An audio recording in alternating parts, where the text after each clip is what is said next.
this. Thank you so much for coming out. I ask you guys to try to figure it out. What? Are you guys up for this or what?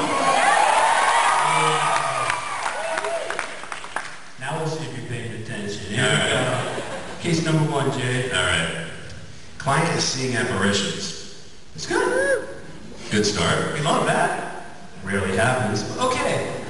Only person in the household having experiences. Crap. That's a little red flag there. T.A.P.S says no personal experiences and no valid evidence was collected. They're crazy. Crazy. Okay. Okay, let's stop and think here. We got one person seeing apparitions, but no one else does. What's a possible paranormal reason for that? Sensitive. Okay, so that's good. Scared to go shout. It's crazy. What? Chemicals? Chemicals? They don't. Drugs. Drugs?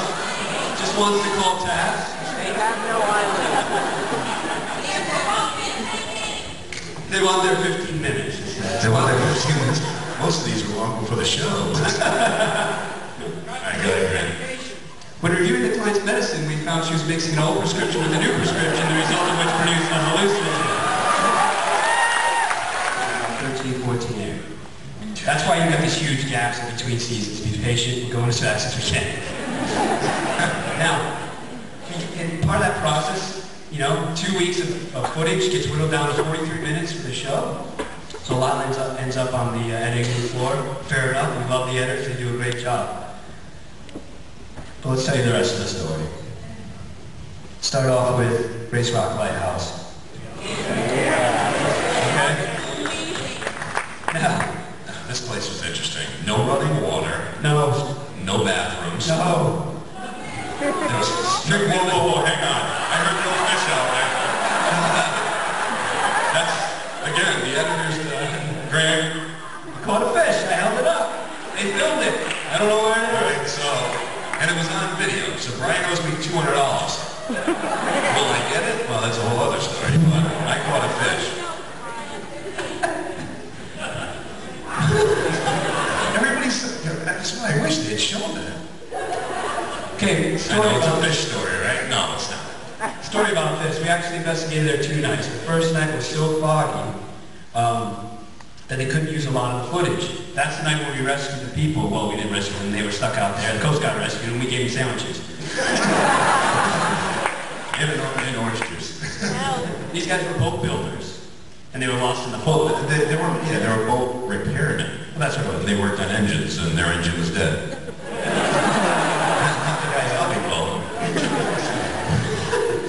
The second night's when we caught all the good stuff. Let's take a look at this footage. Look over here. There is a folding camping chair sitting there that I was sitting in about 7 minutes prior to the movement. If you watch, it's not the biggest movement ever, but it moves. Now, one thing you need to pay attention to is the camera tries to autofocus on something that our eyes are not picking up. So the camera is seeing something there that we aren't, or that we are not seeing. So I think it's very important. We'll show it again, I'll point it out. See it blurred is? Shh, very quiet. Now, it did look like Grant got up, walked out, and 10 seconds later this happened. It was about 7 to 8 minutes it actually happened, but I'm sure the editors figured you guys didn't want to watch 7 minutes of a chair sitting there. Maybe you do. Write them a letter. I think the show would have been over first season of that. What? At night? Yeah, they don't want us filming in the battlegrounds at night. You just gotta dress as a Civil War soldier. Well, they don't know what yeah, but when it airs, it might hurt us. I really don't remember giving T.A.P.S permission to do that. Alright, Bedford Armory. This place cost us a sound guy. There's a guy in our crew named Frank. He's a sound man. And he's a 30-year-old Italian guy, solid, good health. He, I don't know if he's single or not, whatever, doesn't matter. Well, right? Jeez. But he was probably the biggest skeptic of the whole crew. And some of the stuff he would come up with to explain this away was weirder than ghosts. So I don't know where he's coming from. But swamp gas. When I shits off the tail of a plane. Guys, it's not a ghost, it's a fairy. Wouldn't it be easier just to leave those like ghosts? But he walks around with a 40-pound equalizer on it that picks up all the microphones that we are wearing. And it's actually secured to him by rock climbing gear, so it's able to hang down. Yeah! The rock climbing. He doesn't rock climb, guys. He just wears it. So, in this scene, he's holding what's called a boom mic. It's a long pole with a fuzzy microphone on the end, so he can catch all the conversations. He stands like this. And you'll see in the video him standing just like he's the king of the world. So we'll watch the video, and I'll point out to you the sound pack. You can watch it happen. all right.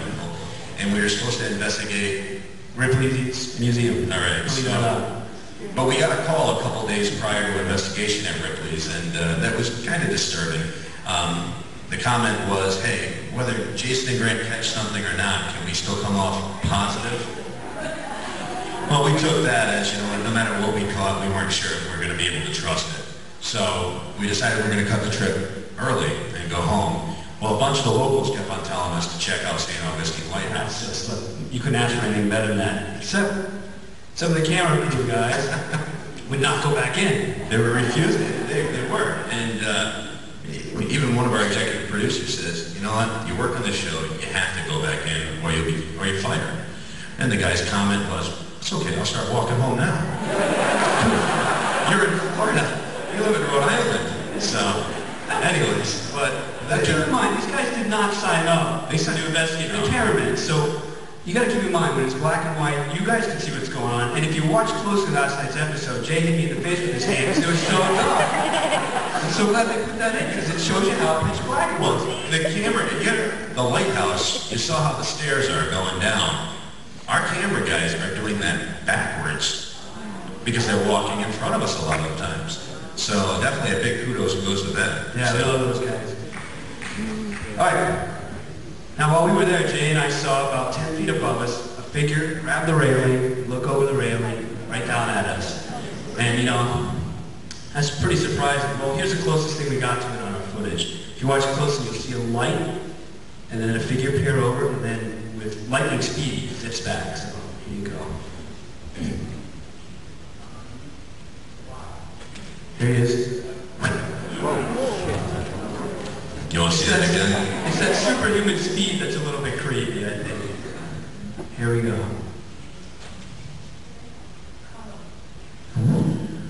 Well, and we get a little more in here because we caught so much of that lighthouse that we could spend a half hour showing you guys just the footage off of that house. So, and this is what we actually caught. All right, here's Jay.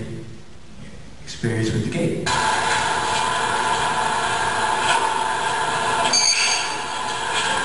Dope. Watch it tries again.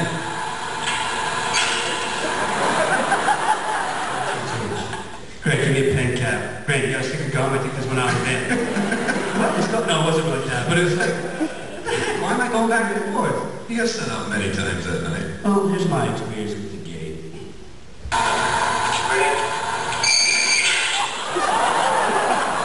just want you to know that this is my screensaver on my computer. Isn't it? Yeah, he uses it quite frequently.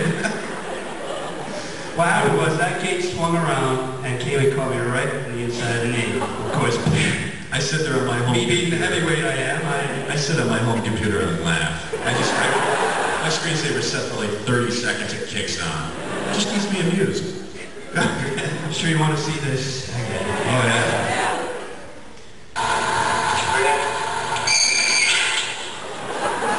Hey Grant, you need to start it right about here. Right here. No, I get what you're going for here. This is where you have loot. Yeah, that's exactly how I got it.